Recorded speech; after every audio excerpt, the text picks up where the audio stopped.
Esta é a história de Malu, uma jovem comum que anseia por liberdade, e de Benjamin, o frio e calculista príncipe herdeiro de uma monarquia moderna. Devido a escolhas erradas de seus irmãos, eles são condenados a um casamento sem amor. Olá, seja muito bem-vindo ao canal. Hoje estamos trazendo a continuação da história de amor de Malu e Benjamin, uma história cheia de romance, tendo como pano de fundo a realeza nos tempos modernos. Para quem não acompanhou, farei um breve resumo dos fatos dessa história, mas antes, quero pedir que você deixe sua curtida nesse vídeo, pois assim eu entendo que você está gostando da história, e isso me estimula a continuar gravando esse conteúdo. Nos vídeos passados, apresentamos a história de Malu, uma médica recém-formada que trabalha em 3 hospitais de Lilbourn, um país com uma monarquia influenciada pela religião e tradições rigorosas. Malu se sente culpada pela vida de sua irmã gêmea, Maria Eduarda, e por isso trabalha duro para sustentá-la. Maria Eduarda, no entanto, é irresponsável e inconsequente, e sua vida é centrada em sua paixão pelo protagonista dessa história.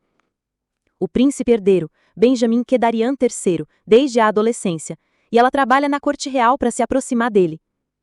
A vida de Malu toma um rumo inesperado quando um enviado da rainha, Sebastian Almeida, a procura no hospital onde trabalha.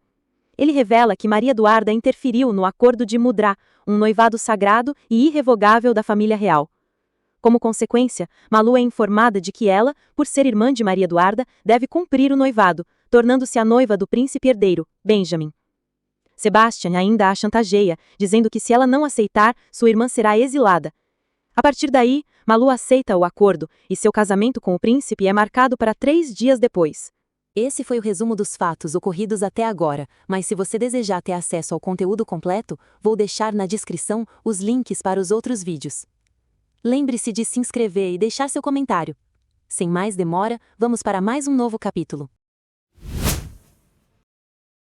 Localizado na avenida mais importante de Sotero, o Dark Sky ergue-se como um monumento ao luxo, 39 andares de imponência e sofisticação. O hotel abriga 2 suítes imperiais, célebres em todo o mundo, e uma delas acabava de ser ocupada por Malu. Ao cruzar a porta, ela avançou lentamente, como se temesse perturbar a perfeição do ambiente. Seus olhos percorreram cada detalhe, e o espanto estampou-se em seu rosto. No fundo, ainda havia uma fagulha de esperança, tola talvez, de que toda aquela história de casamento com a família real não passasse de uma farsa elaborada, ou mesmo de um terrível engano, mas, se fosse uma ilusão, estava sendo executada com perfeição. O quarto era de um luxo que ela jamais ousara imaginar. Nem em seus devaneios mais ousados cogitou hospedar-se em um lugar onde parte da mobília fosse adornada com ouro e mármore de verdade. Teresa, que a observava atentamente, sorriu diante do fascínio evidente de Malu. Pela sua reação, presumo que é a primeira vez em uma suíte imperial. Malu lançou-lhe um olhar, mas permaneceu em silêncio. Teresa, paciente, retomou. O Sr. Sebastian poderia ter reservado um quarto comum para você, mas ao que parece, ele prefere que experimente este pequeno veneno. Malu franziu o senho. O que quer dizer com isso? A senhorita recusou a pensão e a indenização para viver modestamente. Mas amanhã será oficialmente parte da família real, e membros da realeza não conhecem outra realidade além do luxo. Teresa fez uma pausa, seu tom levemente irônico. Posso lhe dar um conselho? Malu desviou o olhar para a varanda envidraçada. Demorou alguns segundos antes de responder. Fique à vontade. Se a senhorita imagina que esse gesto de renúncia lhe trará um olhar mais gentil do príncipe herdeiro, desista. Ele jamais saberá do seu sacrifício. Quem cuidará de todos os detalhes com você será Carlos. No fim, seu esforço de levar uma vida simples terá sido em vão. Malu caminhou até a porta de vidro que dava acesso à varanda. Contemplou a vista por alguns instantes, como se buscasse respostas no horizonte, antes de falar. Concordo com você em uma coisa.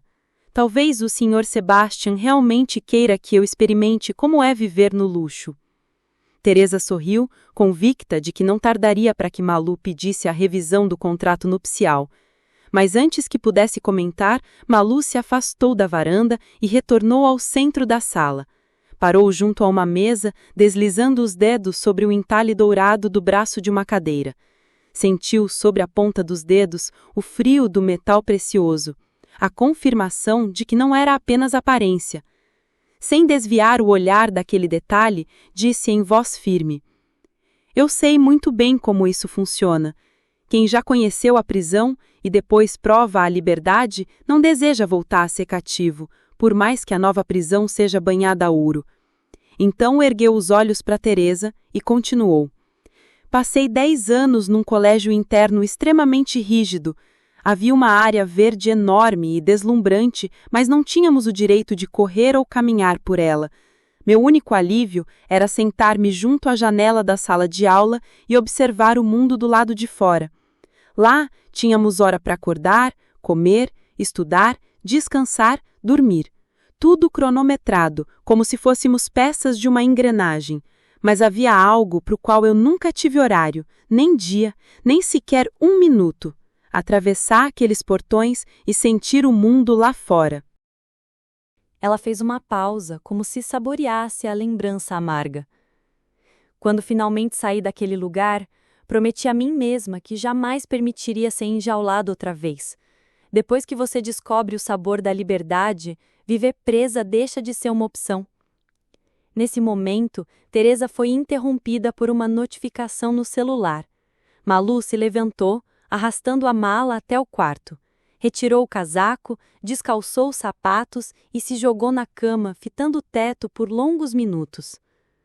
"Esposa do príncipe herdeiro", pensou em voz alta, deixando escapar um sorriso desanimado.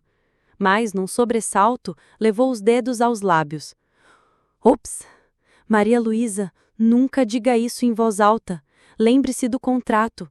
Jamais revelar com quem se casou, jamais se aproximar do futuro rei ou de sua família, jamais..." Uma batida à porta a trouxe de volta à realidade. "Entre", disse, sentando-se na cama. Teresa entrou mostrando o celular. "Senhorita, aqui está. Consegui a ligação para que fale com sua irmã, como pediu a Carlos." Malu pegou o telefone e Teresa saiu. "Eduarda?" A voz de Malu saiu baixa, contida. Do outro lado, um choro. "Malu, eu juro, eu não sei como isso foi acontecer." Malu fechou os olhos com força, buscando o controle. "Me conte do começo, Eduarda. Eu preciso entender. Você sempre disse que era apaixonada pelo herdeiro. Como acabou na cama com o irmão dele? Você era amiga dele. Já sabia do noivado do acordo de Mudra?" "Não, Malu, eu não sabia. Eu juro. Ele me enganou, me usou, disse que era noivo, mas nunca explicou o tipo de noivado. E eu também não dormi com ele de verdade." Malu permaneceu em silêncio, ouvindo a enxurrada de desculpas e lamentos. Sua irmã, que sempre sonhara com Benjamin, agora destruía qualquer chance de se aproximar dele e ainda arrastava Malu para o olho do furacão. Mas o que realmente fez seu sangue ferver foi ouvir Eduarda insinuar que ela estava sendo premiada com aquele casamento. "Você realmente não tem noção, Eduarda. Acha que ganhei na loteria? Que só porque era o seu sonho se casar com esse homem, eu me sinto a mulher mais sortuda do mundo? Esqueceu que eu tinha meus próprios sonhos, minhas próprias ambições? Nem faz 1 semana que te falei sobre meus planos de ir embora do país, recomeçar a vida em outro lugar, conhecer novas culturas, novas pessoas. Como é possível que você não ouça nada do que eu digo? Malu, eu não quis me ofender? Eu sei que quis, mas para ser sincera, não tô ofendida. Tô decepcionada com você." Ela respirou fundo, tentando organizar os pensamentos antes de prosseguir. "Eduarda, deixa eu esclarecer algumas coisas. É só um casamento no papel. Eu nem sequer tenho permissão para olhar nos olhos dele quando estivermos frente a frente. Vou assinar um contrato que, resumindo, me proíbe até de pronunciar o nome dele. Isso te deixa mais tranquila, irmã? Eu não estou tirando nada que seja seu. Primeiro, porque ele nunca foi seu. Segundo, porque ele é um babaca misógino que está me tratando como se eu fosse obcecada por ele, como você é. Você o idolatrava tanto que se esqueceu de viver com um mínimo de razão. Escolha errada atrás de escolha errada. E o que ganhou com isso? Apenas a prova de que ele é o homem mais frio e indiferente que existe. O assessor dele me disse que ele pretende assinar um decreto banindo você da capital. Para onde quer que você vá, terá de manter 1 quilômetro de distância de qualquer residência ou membro da realeza. Era a primeira vez que Malu falava com tanta firmeza com a irmã. A raiva queimava por dentro, e ela não esperou resposta. Encerrou a ligação e disse: "Eu só queria te ouvir antes de assinar esses papéis, para ter certeza de que isso não era um surto da família real. Pois bem, já ouvi, até mais do que eu gostaria. Então estou desligando. Eduarda, espero que isso te faça amadurecer e de uma vez por todas tirar esse homem da sua cabeça." Malu deixou o quarto e foi à procura de Teresa, encontrando-a na sala de jantar. "Pedi um lanche para você", disse Teresa, retirando a tampa de um prato e revelando uma porção de frutas. Malu devolveu-lhe o celular e desabafou: "Tenho que aprender dessa vez. Preciso prometer a mim mesma que nunca mais farei nenhum sacrifício por ela." "Você tá vermelha? O que sua irmã disse para te irritar tanto?" "Prefiro não comentar." Pegando o garfo, Malu estatou 2 pedaços de melão e os colocou de uma vez na boca. Em seguida, atacou o mamão e o kiwi. Comer era sua forma de aliviar a tensão. Em menos de 1 minuto, o prato estava limpo, o que fez Teresa arregalar os olhos. Ela então apontou para a sala. "Está vendo aquilo?" Malu seguiu o olhar dela e avistou várias sacolas de marcas de luxo sobre os sofás. "O clima em Ares é bem diferente daqui nesta época do ano", explicou Teresa. "Carlos pediu que eu providenciasse roupas quentes para você. Nas sacolas pretas estão algumas peças sociais para a cerimônia de amanhã. Escolha a que preferir. Mesmo que o noivo não te dirija um único olhar, certifique-se de estar bem apresentável. Se não por você ou por ele, faça por Carlos, que está intermediando tudo. Ele disse que Sua Alteza nunca repara nas roupas de nenhuma mulher. Mas eu penso assim, quanto menos você destoar do que ele está acostumado, melhor." Depois que Teresa saiu, Malu foi até as sacolas pretas e examinou cada uma. 2 dos modelos não serviram, e entre os 3 restantes, escolheu o mais discreto. Um vestido de cetim acinturado, na cor salmão, com comprimento abaixo do joelho. "Ele não nota nada. Quanto mais ouço falar desse homem, mais assustado eu fico", murmurou. Algumas horas depois, quando abriu os olhos e não reconheceu o lugar onde estava, Malu se levantou num salto, sentando-se no sofá.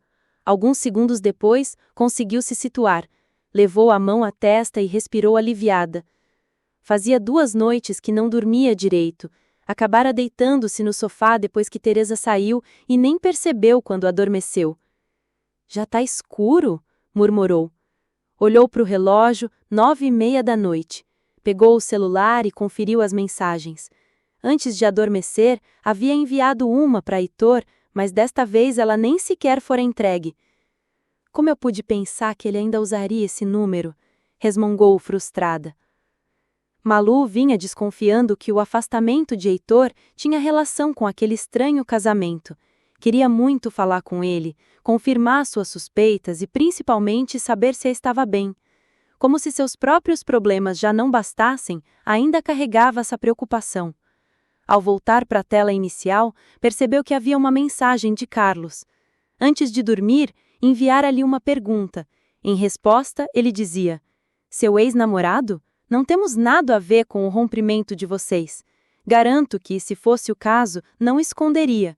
Não sabemos nada sobre ele, e também não vamos procurar saber. Você precisa fazer o mesmo. Por sorte, ele terminou com você e partiu antes de tudo isso.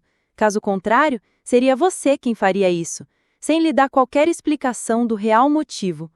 Lembre-se, a partir de amanhã, sua vida será outra. Deixe o passado para trás." "Ele tem razão. Como eu explicaria toda essa história?", murmurou. Largou o celular sobre o sofá e caminhou até a varanda, sentindo o peso do caos que sua vida se tornara. Pensava em Heitor, em Maria Eduarda e, para sua surpresa, também em Benjamin. Droga! Eu nem conheço esse homem e já tenho medo dele. Antes eu não tinha. Por que agora estou com medo? É só seguir as regras amanhã, nada mais. Depois nunca mais vou vê-lo na vida. Virou-se para o sofá, refletindo que jamais havia procurado por conta própria qualquer informação sobre Benjamin. Tudo o que sabia vinha de comentários ocasionais ou das poucas vezes em que via algo na televisão, geralmente pela boca de sua irmã. Impulsivamente voltou ao sofá, pegou o celular e abriu o navegador. Digitou: Príncipe Benjamin de Lilbourg. Querendo ou não, muitos blogs, revistas e jornais falavam sobre ele, afinal, era o homem mais influente do país. Muitos até o consideravam mais importante que a própria avó, a rainha, já que desde a adolescência participava ativamente da política. Àquela altura, Sua Majestade já havia transferido quase metade das responsabilidades do reino para ele. Entre os primeiros resultados de busca, uma manchete saltou aos olhos de Malu: mais uma linda mulher é rejeitada pelo príncipe herdeiro. Ela clicou quase sem pensar. O artigo começava dizendo: já se passou um mês dos 12 estipulados e o país inteiro aguarda ansiosamente que o príncipe herdeiro apresente à nação a mulher que receberá o título de herdeira coroada.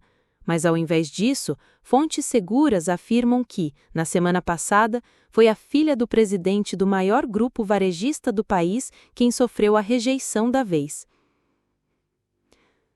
Apesar de sua beleza e sangue nobre, a jovem não agradou ao exigente príncipe. Sua Alteza parece ignorar completamente o prazo dado pela rainha em decreto.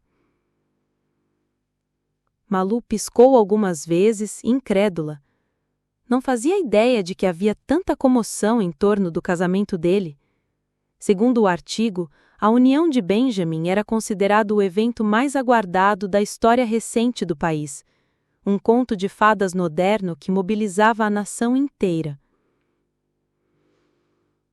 Ainda assim, o que mais lhe chamou a atenção foram os adjetivos usados para descrevê-lo.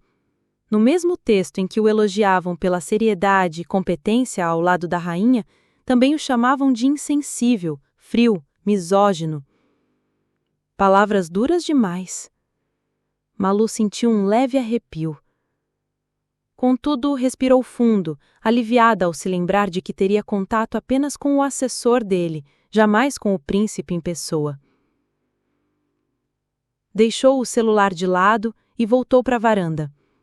As luzes da cidade brilhavam lá embaixo, vibrantes e indiferentes às suas preocupações. Carros passavam apressados e risadas ecoavam ao longe. Tudo parecia tão vivo, tão distante do turbilhão de pensamentos dentro dela. Depois de alguns minutos, sem entender direito por que estava fazendo aquilo, Malu se levantou. Pegou o casaco e a bolsa num impulso. Talvez precisasse de ar, talvez quisesse fugir do peso do que tinha acabado de ler. Só sabia que não conseguia ficar ali parada enquanto o mundo à sua volta continuava se movendo. E, sem olhar para trás, saiu. Os prédios altos, iluminados como constelações artificiais, refletiam-se nas vitrines reluzentes, enquanto aromas diversos se misturavam no ar, conferindo à noite na capital de Lilibor uma atmosfera quase mágica.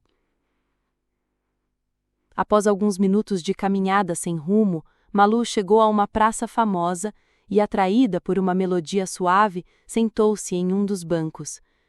Um artista de rua com o saxofone apoiado ao corpo tocava jazz, e ela amava jazz.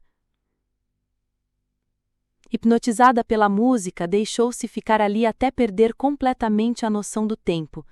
Foi então que se deu conta. Estava em Sotero, uma cidade cujo litoral era considerado um dos mais belos do país, e ela adorava a praia à noite.